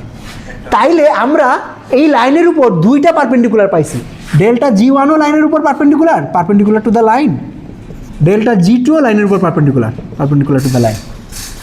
ওকে, আচ্ছা, এখন যদি এই দুইটা ভেক্টর ইন্ডিপেন্ডেন্ট হয়, আপনি 3 ডাইমেনশন, এইটা এখন একটু ভিজুয়ালাইজ করা লাগবে। চিন্তা করেন 3 ডাইমেনশন একটা লাইন, এই লাইনের উপর পারপেন্ডিকুলার সব ভেক্টরের সেট কি? একটা প্লেন হবে না? 2 ডাইমেনশনাল একটা প্লেন হবে না? মানে চিন্তা করেন যে এটা হলো আমার ভেক্টর, এই ভেক্টরের উপর পারপেন্ডিকুলার সব ভেক্টরের সেট কি? অল ভেক্টরস, যেটা এমনি ঘুরতে পারবে, রাইট? তাইলে এই লাইনের এই ভেক্টরের উপর পারপেন্ডিকুলার পয়েন্টের যে সেটটা, সেই সেটটা বানাইতে, সেই সেটটা কি একটা 2 ডাইমেনশনাল সেট, সেই সেটটা বানাইতে আমার কয়টা ভেক্টর লাগবে? বেসিস 2 ডাইমেনশনাল সেট, যেহেতু দুইটা বেসিস ভেক্টর লাগবে। তাইলে আমি এই লাইনের উপর পারপেন্ডিকুলার সব ভেক্টরকে এই দুইটা ভেক্টর দিয়ে বানাই ফেলতে পারবো না? এখানে একটা খুবই সূক্ষ্ম একটা অ্যাজাম্পশন আছে যে অ্যাজিউমিং ডেল্টা জি1 অ্যান্ড ডেল্টা জি2 আর ইন্ডিপেন্ডেন্ট। যদি এটা দুইটা যদি একই ডাইরেকশন বরাবর হইতো তাহলে তো আবার পারতাম না, ঠিক আছে? তো ইন্ডিপেন্ডেন্ট হবে যদি আপনার এই দুইটা ইন্ডিপেন্ডেন্ট তখনই হবে না যদি এই দুইটা কনস্ট্যান্ট ইন্ডিপেন্ডেন্ট না হয়। তো কনস্ট্যান্ট ইন্ডিপেন্ডেন্ট না হয় মানে বেসিক্যালি আপনাকে কনস্ট্যান্ট দুইটা দিন, একটা দিছে। যদি দুইটা ইন্ডিপেন্ডেন্ট কনস্ট্যান্ট দেয় তাহলে এই দুইটা ইন্ডিপেন্ডেন্টই হবে। তাইলে আমি এই লাইনের উপর পারপেন্ডিকুলার সব ভেক্টরকে এই দুইটা ভেক্টর দিয়ে বানাইতে পারবো। আর আমি এইটা বাই করছিলাম যে এর যদি মিনিমাইজ হইতে হয় এই পয়েন্টে, তাইলে এফ এই লাইনের উপর, ডেল্টা এফ এই লাইনের উপর পারপেন্ডিকুলার হবে। দেয়ারফর ডেল্টা এফকে আমি এই দুইটা ভেক্টরের লিনিয়ার কম্বিনেশন হিসেবে লিখতে পারবো, ঠিক আছে? অনেক ঘুরায় পেঁচায় আর্গুমেন্ট দিছি এবং অনেক জিওমেট্রিক আর্গুমেন্ট ছিল এবং আপনাদের হয়তো অনেকের মাথার উপর দিয়ে গেছে, বাট আশা করি হয়তো এখন মাথার উপর দিয়ে গেলে ভিডিওটা দেখলে হয়তো বুঝতে পারবেন। এটা কেন লিখলাম এই কারণে যে আমার একটা লাইন আছে, এই লাইনের উপর সব পারপেন্ডিকুলার ভেক্টরের সেট যেটা, ওইটা একটা 2 ডাইমেনশনাল সেট, এবং ওই 2 ডাইমেনশনাল সেটের আমরা দুইটা বেসিস ভেক্টর বানাইছি, একটা ডেল্টা জি1, একটা ডেল্টা জি2। যেহেতু ডেল্টা এফ ওই লাইনের উপর পারপেন্ডিকুলার, দেয়ারফর ডেল্টা এফকে এই দুইটা বেসিস ভেক্টরের মাধ্যমে প্রকাশ করা সম্ভব। ওকে, তো আমি এমনে প্রকাশ করলাম। এখন এমনে প্রকাশ করলে আমি এটাকে এমনেও লিখতে পারি,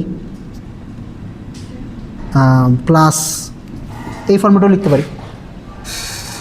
ওকে, আলফা প্রাইম নাম দিলাম, এখানে বিটা প্রাইম নাম দিলাম। এই আলফা প্রাইম আর বিটা প্রাইমই হইল বেসিক্যালি আপনার λ1 আর λ2, ঠিক আছে? তো 1 ডাইমেনশনাল 2 ডাইমেনশনাল বললাম, এখন আপনার হায়ার ডাইমেনশনও ইজিলি জেনারেলাইজ করতে পারবেন।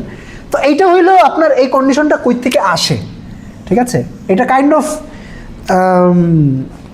একটু জিওমেট্রিক্যাল কনসিডারেশন থেকে আসে যে এমনি করলে হয়। অনেকগুলো ভেক্টর থাকে একটা প্লেনের চারপাশে, সেটা তো পুরো ইয়াটা সারফেসটাই কনসিডার করে দেবে। এখানে ছোট্ট একটা পোরশন কেন কনসিডার করছে, পুরো মানে সারফেসটা কনসিডার করবেন তখন তো অনেকগুলো ভেক্টর নিয়ে থাকে। বুঝি নাই প্রশ্নটা। এখানে ছোট্ট একটা পোরশন কনসিডার করছে না, মানে একটা সারফেসের মানে একটা স্ফিয়ার, পুরো স্ফিয়ারটা কনসিডার করেন। ও আচ্ছা, এখন আমরা এখানে লোকাল মিনিমাম বাইর করতেছি না, তো লোকাল মিনিমাম বাইর করলে তো আমরা চেঞ্জটা কোন জায়গায় নেই? ওই তো যেই পয়েন্টটাকে লোকাল মিনিমাম হিসাবে দাবি করতেছি ওই পয়েন্টের আশেপাশে চেঞ্জ নেই। এই কারণে আমি এখানে ইন সাম সেন্স আমি পুরো সারফেসের একটা জুমড ইন ভার্সনের উপর আমার অ্যানালাইসিসটা করতেছি যে এই যে হ্যাঁ যেই জায়গায় মিনিমামটা আছে ওইটার আশেপাশে কী ধরনের বিহেভিয়ার সেটা। তো বুঝতে পারতেছেন যে এই কন্ডিশন থেকেও আসলে গ্লোবাল মিনিমাম বাইর হবে না, লোকাল মিনিমামটাই বাইর হবে, ঠিক আছে? তো এটা একটা লোকাল মিনিমামের কন্ডিশন। এটাই কনস্ট্যান্ট প্রবলেমটি আমরা সবসময় গ্যারান্টি দেয় না যে গ্লোবালে বের লোকাল হতে পারে। আমরা যে কন্ডিশনগুলো ডেভেলপ করতেছি এগুলো লোকাল মিনিমামই দিবে, আমরা এই গ্যারান্টি দিতে পারবো না যে গ্লোবাল মিনিমাম বাইর হয়েছে, ঠিক আছে? এইটাই। আচ্ছা, আজকে ছাইরা দিই আপনাদের। তো আজকে হলো জাস্ট মেথডটা দেখাইলাম যে আমার যদি একটা ফাংশন থাকে, কনস্ট্যান্ট থাকে, তাইলে এটার স্টেশনারি পয়েন্টটা কেমনে বাইর করবেন সেটা দেখাইলাম। আর এই কন্ডিশনটা আসে কোথা থেকে সেটার কিছু ইনটিউশন দিলাম। হ্যাঁ, এটাই। নেক্সট ক্লাসে হলো আমরা ইনইকুয়ালিটি কনস্ট্যান্ট নিয়ে কেমনে কাজ করে সেটা নিয়ে আলোচনা করব, ঠিক আছে? আপনি মানে আগের অপটিমাইজেশন ক্লাসগুলোতে অ্যাডাম, আরএমএস প্রপ এগুলো নিয়ে বলছিলেন যে মানে মডেল ট্রেন করা এরকম কিছু নিয়ে বলছেন, এই জিনিসটা আসলে বুঝলাম না আসলে এগুলো দিয়ে মডেল ট্রেন করে কীভাবে? ও আচ্ছা, মডেল ট্রেন করা শব্দটা বুঝেন নাই। ওকে, এটা আর কি নিউরাল নেটওয়ার্ক বা মেশিন লার্নিং থেকে আমি ধার করছি। এটা হইল আমাদের আমরা কি করতেছি, আমরা এই প্রবলেমটা সলভ করতেছি। এটা আমাকে কোনো একটা ফাংশন দিছে যেটা মিনিমাম বাইর করতে হবে। ওই বের করার জন্য আমরা একটা নিউমেরিক্যাল মেথড বানাইছি, সেটা হলো গ্রেডিয়েন্ট ডিসেন্ট, এবং গ্রেডিয়েন্ট ডিসেন্টের বিভিন্ন ভ্যারিয়েশন দেখছি, আরএমএস, প্রপ, অ্যাডাম, হ্যানত্যান। আচ্ছা, তো মডেল ট্রেন করা বলতে ধরেন আপনার মেশিন লার্নিংয়েও মডেল নামক কিছু জিনিস বানানো হয়, যেই মডেলগুলা আপনার যেমন neural network is a model. আচ্ছা, তো মডেল ট্রেন করা মানে হলো একটা নিউরাল নেটওয়ার্ক হলো basically a very fancy multivariable function. আচ্ছা, আপনাদের অন্যদের কারো তারা থাকলে যাইতে পারেন, এটা আর কি ওনার পার্সোনাল প্রবলেম, তো গেলে অসুবিধা নেই। আর আলোচনা শুনতে চাইলে থাকতে পারেন। ও আচ্ছা,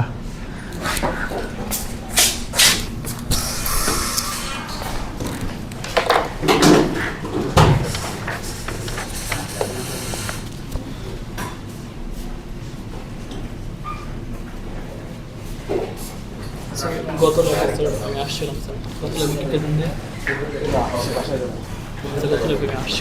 গত ল্যাবেরটা ফাহিম হাসান।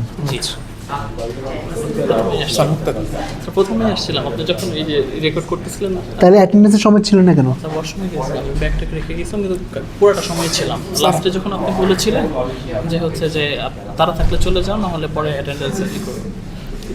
মুক্তাদির হ্যাঁ আছে স্যার, ওই যে হয়েছে কি, আমি ওই যে আমাকে ফোন দিছিল, তো ওই জন্য আমি নিচে গেছিলাম, এই জন্য ক্লাসের মাঝখানে। আচ্ছা ঠিক আছে, এটা গত ক্লাসের। এটা গত ক্লাসে? ও, তা আজকেরটা দিছে।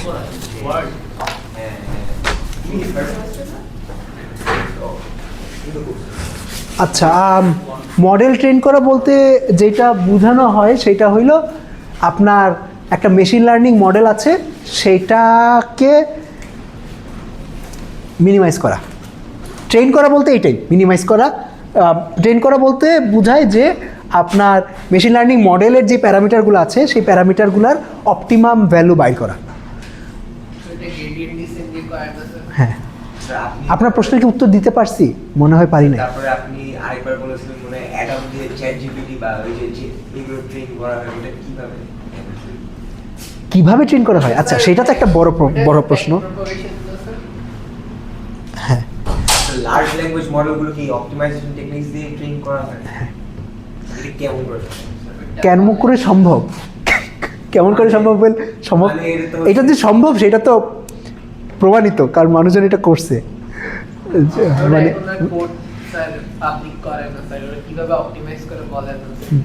মানে আপনার হ্যাঁ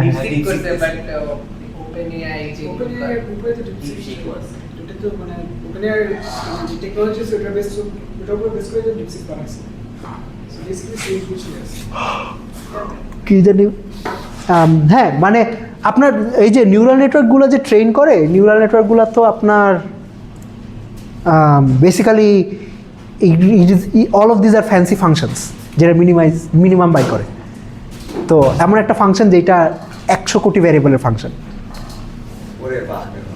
মানে 100 কোটি তো কম বলছি, ধরেন যে আপনার চ্যাট জিপিটির প্যারামিটার কয়টা, কত বিলিয়ন প্যারামিটার? না ট্রিলিয়নে এখনো যায়নি, মনে হয় 6 নাকি 7 বিলিয়ন প্যারামিটার আছে। 6 বিলিয়ন প্যারামিটার মানে 600 কোটি ভ্যারিয়েবল। না 1 বিলিয়নে 100 কোটি। হ্যাঁ হ্যাঁ, ওকে। তো অ্যাট ইটস কোর আসলে এই ফাংশন মিনিমাইজেশনই চলতেছে। ওকে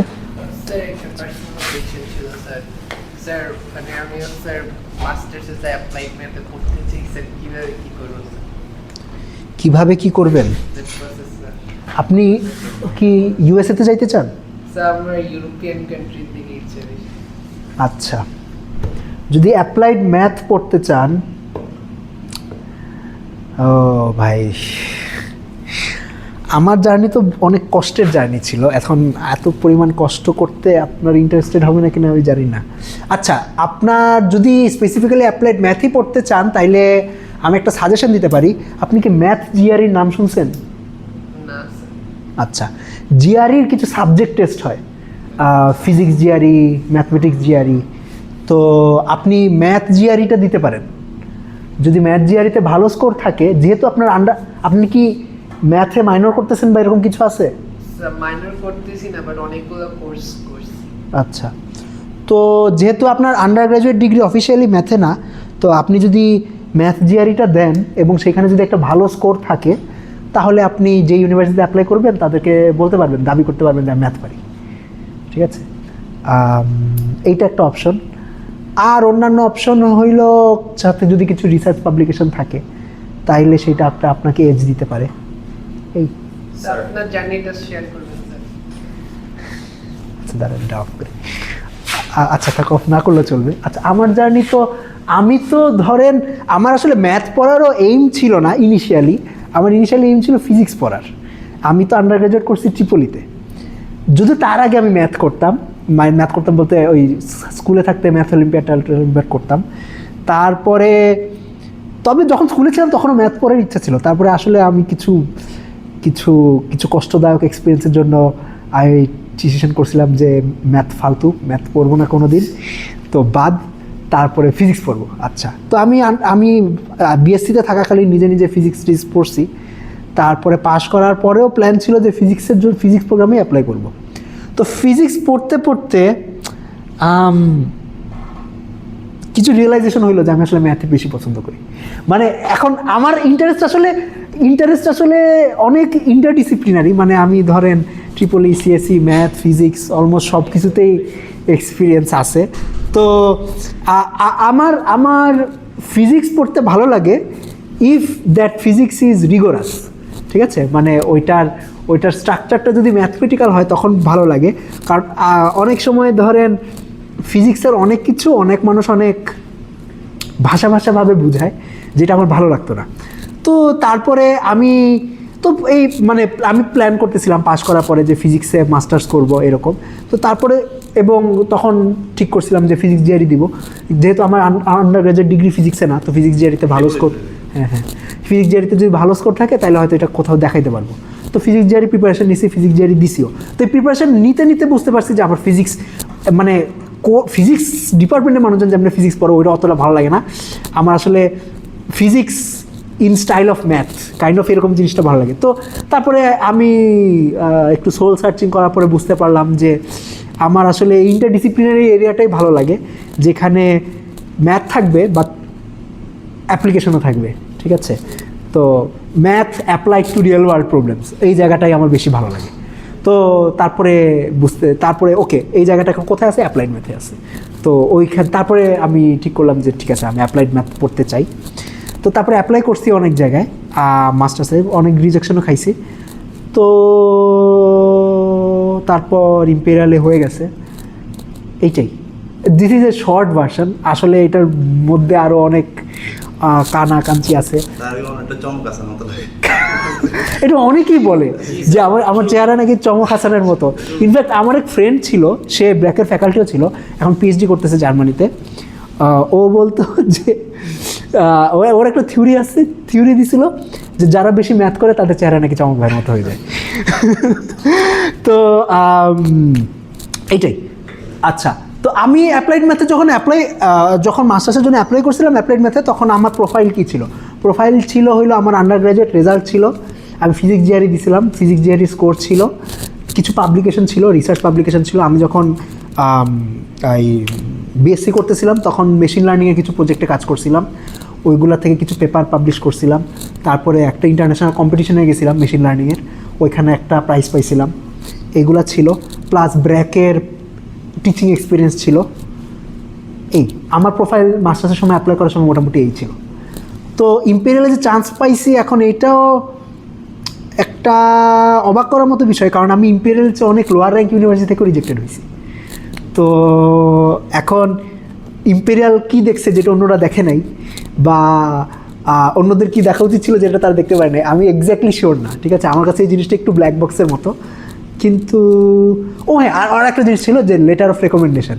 তো আমার কিছু রেকমেন্ডার ছিল যারা আমার সম্পর্কে অনেক ভালো ভালো কথা লিখছে, সেইটাও একটা প্লাস পয়েন্ট ছিল।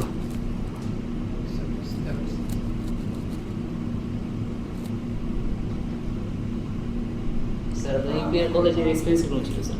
ভালো, ভেরি নাইস। মানে আপনার যদি শেখার ইচ্ছা থাকে তাইলে মানে those places are very nice places to be, ঠিক আছে। যে শিখতে চাইলে ওইখানে শিখার অপরচুনিটির অভাব নাই।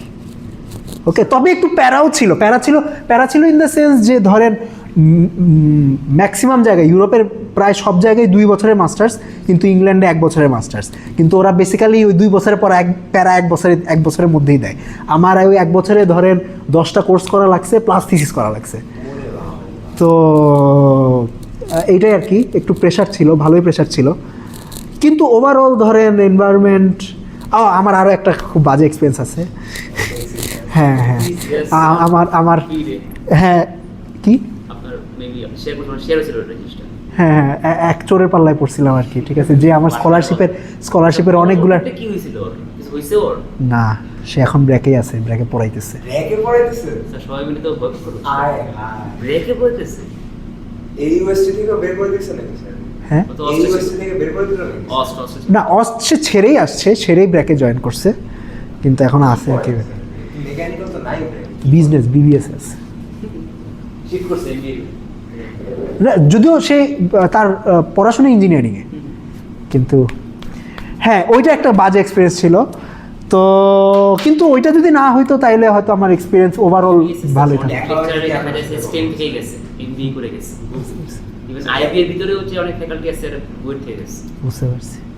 দেখা হয় নাকি কখন আপনার সাথে? সামনাসামনি দেখা হয়ে যায় না, না? এই পর্যন্ত দেখা হয় না, এইটাও ইন্টারেস্টিং। এটাই যেমন এরাই যান না। হইতে পারে। এই লোকের দেশের বাড়ি করেছে, মানে জাস্ট একটু ইনফরমেশন নিয়ে। আচ্ছা, রেকর্ডিং শেষ হলে আপনাকে বলবো না। তো এইটাই আর কি। আসলে কষ্টটা বেশি ওই জায়গা থেকেই, যে ধরেন স্কলারশিপের টাকা ছিল, তো যদি স্কলারশিপের টাকা না হইতো তাইলেও হয়তো কষ্টটা এত বেশি হতো না। এটাই। স্যার আপনি যে মাস্টার্স প্রোগ্রামে যে চান্সটা পেলেন, এখানে কি সবাই স্টাইপেন্ড পাইছে? সবাই কি স্টাইপেন্ডটা? না, ইংল্যান্ডে আপনার মাস্টার্স ফান্ড অলমোস্ট নন এক্সিস্টেন্ট, ঠিক আছে, খুবই কম। কিছু এক্সটার্নাল ফান্ড আছে, 2টা বড় স্কলারশিপ আছে, একটা হলো কমনওয়েলথ স্কলারশিপ, একটা চিভনিং। আমি চিভনিং স্কলারশিপ নিয়ে গেছিলাম। তো যদি এই 2টার কোনো একটা পান তাহলে মোটামুটি রাজার হালেই থাকতে পারবেন, আপনার টিউশন দেওয়া লাগবে না, থাকা খরচ ওরা দিবে। ইনফ্যাক্ট আমার তো ওরা প্লেন ভাড়াও দিছিল, এবং যাওয়ার সময় মুভিং অ্যালাউন্স হিসাবে এক্সট্রা 600 পাউন্ড দিছে, আসার সময় মুভিং অ্যালাউন্স হিসাবে এক্সট্রা 600 পাউন্ড দিছে। তো মোটামুটি রাজার হালে ছিলাম। কিন্তু এগুলো বাদে আপনার ইউকেতে ম্যাক্সিমাম মানুষ নিজের টাকায় মাস্টার্স করে, স্যার ইউকে তো বলতে গেলে যে এবং এক্সপেন্সিভ অনেক। হ্যাঁ, যেমন আমার মাস্টার্সের সময় আমার মাস্টার্সের যে টিউশন ফি, 1 বছরের টিউশন ফি ছিল 40,000 পাউন্ড, মানে অ্যারাউন্ড 60 লাখ টাকা। এইটা জাস্ট টিউশন ফি, মানে আমার থাকা খাওয়ার খরচ তো আছে। তো ওইটা তো হ্যাঁ, এইটাই ওইটা মানে একটা ছোট, মানে কি বলবো, চিলিকোঠার মতো ছোট জায়গা, 1,500-2,000 পাউন্ড মানুষ থাকতেছেও। হ্যাঁ, আই নো, কারণ আমি ছিলাম এরকম একটা জায়গায়, ঠিক আছে, যে খুবই পিচ্ছিয়ে একটা জায়গা। ধরেন কত, হ্যাঁ, ইপিএল ম্যাচ, লিগের ম্যাচ ইংল্যান্ডে না, মানে ওখানে তো আর্সেনাল, চেলসি, হ্যাঁ, বহুত আমি অত স্পোর্টস এনথুজিয়াস্ট না, তো এই কারণে ওইভাবে ম্যাচ দেখতে যাই নাই। তো হ্যাঁ, এইটা ঠিক, লন্ডন ইজ এক্সট্রিমলি এক্সপেন্সিভ। বহুত বড় শহরটা, বড় হিউজ বড়। তো লন্ডন তো ধরেন পুরো পৃথিবীর সবচেয়ে এক্সপেন্সিভ সিটিগুলোর একটা, আর ইম্পেরিয়াল কলেজ লন্ডনের যেই জায়গায়, ওইটা হলো লন্ডনের সবচেয়ে এক্সপেন্সিভ জায়গাগুলোর একটা। মানে লন্ডনের হ্যাঁ, রাইট। তো আমি আর কি প্লাস মানে এক্সপেন্সিভ প্লাস জায়গায় পড়ে গেছিলাম, এটাই। ইম্পেরিয়াল পাকিস্তানের ইন্ডিয়ান ছিল নাকি? হ্যাঁ, আছে। ইম্পেরিয়াল খুব মানে আপনার কসমোপলিটিয়ান, মানে অনেক জায়গার থেকে মানুষজন ছিল। স্যার আপনি যে স্কলারশিপ পাইছেন ওটা স্যার 2 বছরের ওয়ার্ক এক্সপেরিয়েন্স আগে না স্যার? আপনার কি 2 বছর ছিল স্যার? মানে আমি তখন তো ব্র্যাকে জয়েন করছি পাস করার পরে, আর ব্র্যাকে পাস করার আরও 2 বছর পর অ্যাপ্লাই করছি। সো আচ্ছা স্যার, কেউ যদি APE ডিপার্টমেন্ট থেকে থাকে সে কি ফিজিক্সে যেতে পারবে না যদি সাফিসিয়েন্ট ইলেকটিভস থাকে? পারা উচিত, তবে আমি গ্যারান্টি দিতে পারবো না, ঠিক আছে? কারণ ইউরোপের দিকে ওদের চিন্তা ভাবনা অনেক অর্থোডক্স মানে ওরা কাইন্ড অফ এরকম মনে করে যে যেমন আপনি আন্ডারগ্রেড ম্যাথ করেন নাই তার মানে ম্যাথ পারেন না। মানে এখন ম্যাথ তো করি, সব ইঞ্জিনিয়ারিং ডিসিপ্লিনই তো ম্যাথ লাগে, কিন্তু ম্যাথ অ্যাজ এ সাবজেক্ট ওরা যেই জিনিসপত্র পড়ে যেমন অ্যানালাইসিস, অ্যাবস্ট্রাক্ট অ্যালজেব্রা, ওরা মনে করে যে এই জিনিসগুলো যেহেতু আপনার কোর্স নাই তার মানে আপনি মানে ইউরোপের দিকে এই মাইন্ডসেটটা অনেক বেশি আছে। হ্যাঁ রাইট, ইউরোপের দিকে এই মাইন্ডসেটটা অনেক আছে যে আপনি কোর্স করেন না মানে আপনি পারেন না, শেষ। তো এই কারণে আর কি যদি ম্যাথ বা ফিজিক্সে যাইতে চান, মানে ফিল্ড সুইচ করে যাইতে চান, তাহলে আমি বলবো যে আইদার ম্যাথ জিআরই বা ফিজিক্স জিআরই দিতে, তাইলে এটা আপনার অ্যাপ্লিকেশনে বা আপনার প্রোফাইলে একটা হ্যাঁ ক্রেডিবিলিটি অ্যাড করবে, রাইট। আমার ফিজিক্স জিআরই দেওয়ার প্ল্যান ছিলই এটা যে আমি ফিজিক্স অ্যাপ্লাই করবো, যদিও ফিজিক্স জিআরই দেওয়া তারপর ম্যাথে অ্যাপ্লাই করছি। জাপান বা সিঙ্গাপুর এইসব জায়গায় তো মনে হয় কোর্স ওয়ার্ক দেখে, থিসিসটা দেখে, তারপর রিসার্চ প্রপোজালটা দেখে, এটাই তো মনে হয় এনাফ হয়। মাস্টার্সের জন্য না পিএইচডির জন্য? মাস্টার্সের জন্য অ্যাপ্লাই করি নাই তো আমি জানি না। Japan, but Japan is very nice. মানে আমি জাপান গেছিলাম একটা কনফারেন্সে গত বছর, আমার খুবই ভালো লাগছে, খুবই ভালো লাগছে। মানে আমার এমন মনে হয়েছিল যে ধরেন আমি এক জীবন জাপানে কাটাই দিলে খারাপ হতো না। স্যার এটা তো একটা কথা আছে, বাইরে কি করতে হবে, জাপানিজ তো ডিপ্রেসিভ ওদের যে ওয়ার্ক কালচার কোরিয়ান জাপান জানা সবই অলমোস্ট সেম আচ্ছা হইতে পারে, সেটা আমি তো অ্যাজ এ ট্রাভেলার দেখছি, তো ভিতর থেকে দেখলে অন্যরকম মনে হতে পারতো। কিন্তু যারা থাকতেছে মানে তারা বলতে রেসিজমের প্রচুর মানে জাপানিজ পারলেও মানে ওরা ভোটে মারে কথা বলে, ইজিলি ভারত দিয়ে চায় না সহজে। আবার সবচেয়ে সমস্যা হচ্ছে যদি বাংলাদেশি দেখে তারা মনে করে হয় এটা ইন্ডিয়ান না পাকিস্তানি, ওই হিসেবে ফালাই দেয়। কারণ ওখানে তো স্যার বুঝে নিত ইন্টারন্যাশনালি একটা বাজেট ব্যাপার আছে, ব্রাউন পিপল তো ওরা মার্ক করে বাংলাদেশের বাংলাদেশটা হয় এটা ইন্ডিয়ান না পাকিস্তানি থেকে আসছে। বুঝতে পারছি।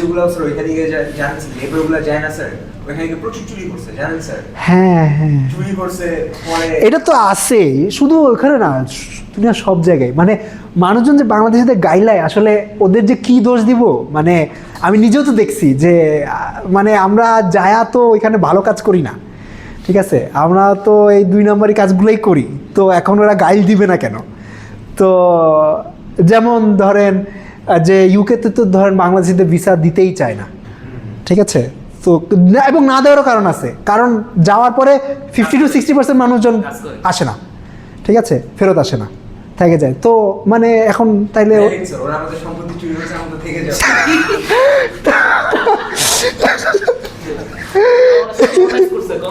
আমাদের সব সম্পত্তি স্যার লন্ডন ম্যাজিস্ট্রেট বানাইছে, টু বি অনেস্ট এটা সত্যি কথা।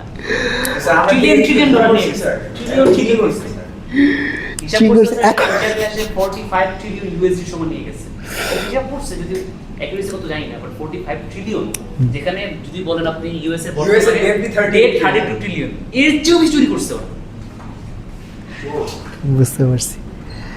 হ্যাঁ সেই হিস্ট্রি তো আছেই, তবে মাই view is balanced in the sense that যে ধরেন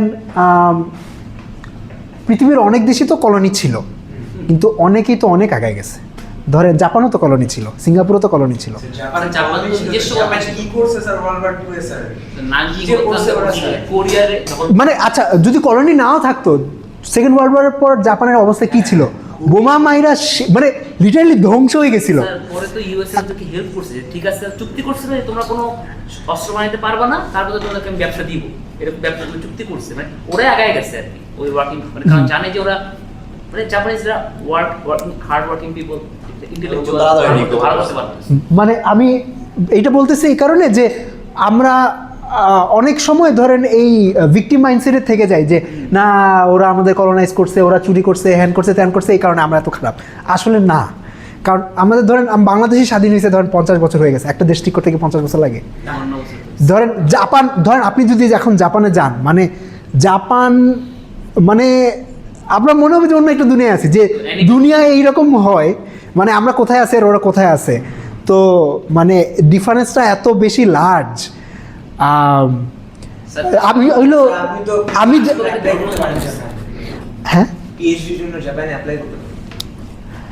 জাপানে অ্যাপ্লাই করতে পারি, না পিএইচডি জাপানে করব না, কারণ আপনি কি বাংলাদেশ থাকবেন না চলে যাবেন? না পিএইচডি করতে তো যাব না না, মানে আপনি ক্যারিয়ারটা ইন দ্য ফিউচার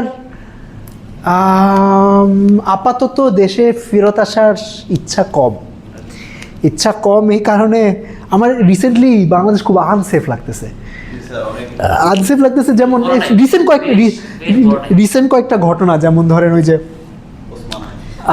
ওইগুলো তো আছে, হ্যাঁ, কিন্তু ওই যে ধরেন যেমন ওই যে মেট্রো রেলের ইয়া থেকে, পড়ে গেছে হইছে। হ্যাঁ, আচ্ছা। মানে আমার কাছে মাঝে মধ্যে মনে হয় যে কতভাবে মরা সম্ভব এটা দেখতে বাংলাদেশে আসা উচিত, ঠিক আছে? মানে হ্যাঁ রাইট, যে আপনি যে কোনো মুহূর্তে মরে যেতে পারেন। যেমন ওই লোকটার কি দোষ ছিল? সে না রাস্তার মাঝখানে দাঁড়ায় ছিল, সে না বাইকে ছিল, না কিছু ছিল, লিটারেলি রাস্তার পাশে দাঁড়ায় চা খাইতেছিল। আমিও চা খাই এমনি, ওকে? তো মানে আপনি রাস্তার পাশে দাঁড়ায় চা খাইলেও মরে যেতে পারেন ধুমধাম। তো এইটা এখন কি করবেন বলেন? তো এই জিনিসগুলো দেখার পর আমার খুবই ইনসিকিউর লাগে, যে আমার আগে অতটা শিওর ছিলাম না, এইসব দেখার পর রিসেন্টলি দেশে থাকার ইচ্ছা আমার অলমোস্ট খুবই কমে গেছে। আপনি কোন দেশে যাবেন স্যার পিএইচডি করতে? আমেরিকা যাওয়ার ইচ্ছা আছে আপাতত, বাট ইউকে তো অ্যাপ্লাই করব, দেখা যাক কোথায় হয়। স্যার তার তো মনে আপনি মিনিমাম 5-6 বছর থাকতে হবে US এ। হ্যাঁ, ইউএসএ পিএইচডি করলে তো অ্যাটলিস্ট 5 বছরের মতো লাগবে, 4-5 বছর তো লাগবে। এত টাইম 5 বছর লাগে কেন? বিয়েতে তো মনে হয় 3 বছর লাগে। হ্যাঁ, কারণ ইউএসএতে আপনার ওরা পিএইচডি ডাইরেক্ট এন্ট্রি নেয়, তো মাস্টার্স প্লাস পিএইচডি প্রোগ্রাম ওইগুলো, তো আপনাকে মাস্টার্স কোর্স ওয়ার্ক করা লাগে, তার প্লাস পিএইচডি রিসার্চ করা লাগে। আর ইউরোপের দিকে আপনার মাস্টার্স করে তারপর পিএইচডিতে ঢোকা লাগে, তো আপনার মাস্টার্স না থাকলে ইউরোপে বা ইউকেতে পিএইচডিতে ঢুকতে পারবেন না ম্যাক্সিমাম জায়গায়। তো তো এটা ফ্যাক্টর ইন করলে অলমোস্ট সেম টাইম, খালি ইউএসএতে মাস্টার্স আর পিএইচডি আপনি এক ইনস্টিটিউশনে থেকেই করবেন, আর অন্য জায়গায় মাস্টার্স করে তারপর পিএইচডি করবেন, কাইন্ড অফ এরকম। তাহলে আপনার তো মনে হয় এত কোর্স ওয়ার্ক করা লাগবেও না। হ্যাঁ, এটা ঠিক, আমার যেহেতু অলরেডি মাস্টার্স আছে, আমি কিছু কোর্স ওয়ার্ক এবার পাইতে পারি। তারপর ম্যাথের বেসটাও স্ট্রং, এত কোর্স ওয়ার্ক করা লাগবে না। হয়তো। আপনি কি স্যার লাইক পিওর ফিজিক্স প্রোগ্রামে অ্যাপ্লাই করবেন নাকি কোয়ান্টাম কম্পিউটিং রিলেটেড? আমি হইলো সেই সব ইউনিভার্সিটিতে অ্যাপ্লাই করছি যেখানে ফিজিক্স ডিপার্টমেন্টে কোয়ান্টাম কম্পিউটিংয়ে মানুষজন আছে। আচ্ছা, কেমন ইউনিভার্সিটিতে অ্যাপ্লাই করছেন? চান্স পাইলেও বলবো, আপাতত থাক। না স্যার, হয়ে যাবে। ওকে, ঠিক আছে, দেখা যাক, দোয়া করেন।